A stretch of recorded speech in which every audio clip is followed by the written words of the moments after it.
ఎన్ని రకాలుగా కేంద్రం నిధులు ఇచ్చినా, ఔటర్ రింగ్ రోడ్కి 26,000 కోట్లు ఇచ్చినా, అమృత్కి ఇచ్చినా, లేక ఈ 80,000 కోట్ల రూపాయల ఆన్గోయింగ్ వర్కులు ఉన్నా, లేక లక్షల కోట్ల రూపాయలు గతంలో ఇచ్చినా కూడా కేవలం కేంద్రాన్ని నిందించాలి కాబట్టి, ఏదో ఒక నెపంతో భారతీయ జనతా పార్టీని బ్లేమ్ చేయాలి కాబట్టి ఈరోజు ఒక చర్చ పెట్టడం జరిగింది అధ్యక్ష. ఇది ఫెడరల్ స్ఫూర్తికి విరుద్ధం అధ్యక్ష. కాంగ్రెస్ సర్కార్కి ఏమాత్రం సమైక్య స్ఫూర్తిపై అభిమానం ఉన్నా, నమ్మకం ఉన్నా ఈ తీర్మానాన్ని ఉపసంహరించుకోవాలి అధ్యక్ష. నేను ఒకటే చెప్తా ఉన్నాను, ఈ తీర్మానం ద్వారా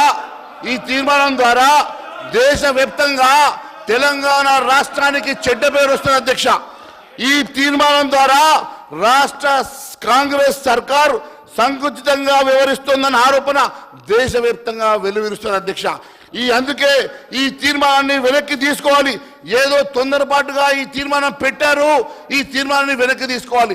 ఇప్పటి వరకు మరి గౌరవ మంత్రి గారు కూడా సత్య దూరమైనటువంటి అబద్ధాలు మాట్లాడినా సభలో లేని వారి పేరు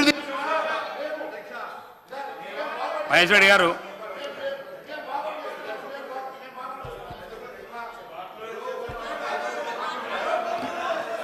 మీరు ఇస్తాను. మినిస్టర్ గారు అధ్యక్ష మాట్లాడి తెలంగాణ ప్రయోజనాలకు సంబంధించి ఏం చెప్పలేక తెల్లమొహం వేసుకొని వాకౌట్ పేరు పోతా ఉన్నారు అధ్యక్ష. ఇవాళ అడుగుతా ఉన్నాం, నిజంగా మేమేం అడగలే, మీరు కేంద్రంతో కొట్లాడదామంటలేం.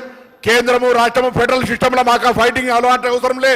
మేము స్వయంగా మా గౌరవ ముఖ్యమంత్రి, ఉప ముఖ్యమంత్రి, మంత్రులంతా ఈ రాష్ట్ర ప్రభుత్వానికి నిధులు రావాలంటే కేంద్రంతో సఖ్యత ఉండాలనుకున్నాం. దాన్ని కూడా తప్పు పట్టుకున్నటువంటి టీఆర్ఎస్లు చోటాబాయి బడేబాయ్ అని అనేక విధంగా స్పందించినా మేమే హీల్ అయితలేం. మాకు తెలంగాణ రాష్ట్ర ప్రయోజనాలు, మేము కూడా తెలంగాణ బిడ్డలము, తెలంగాణ ప్రయోజనాలు కాపాడాలి.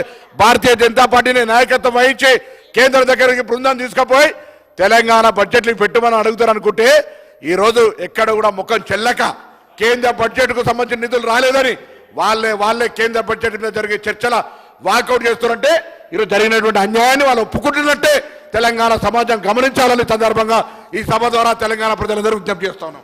Please do subscribe to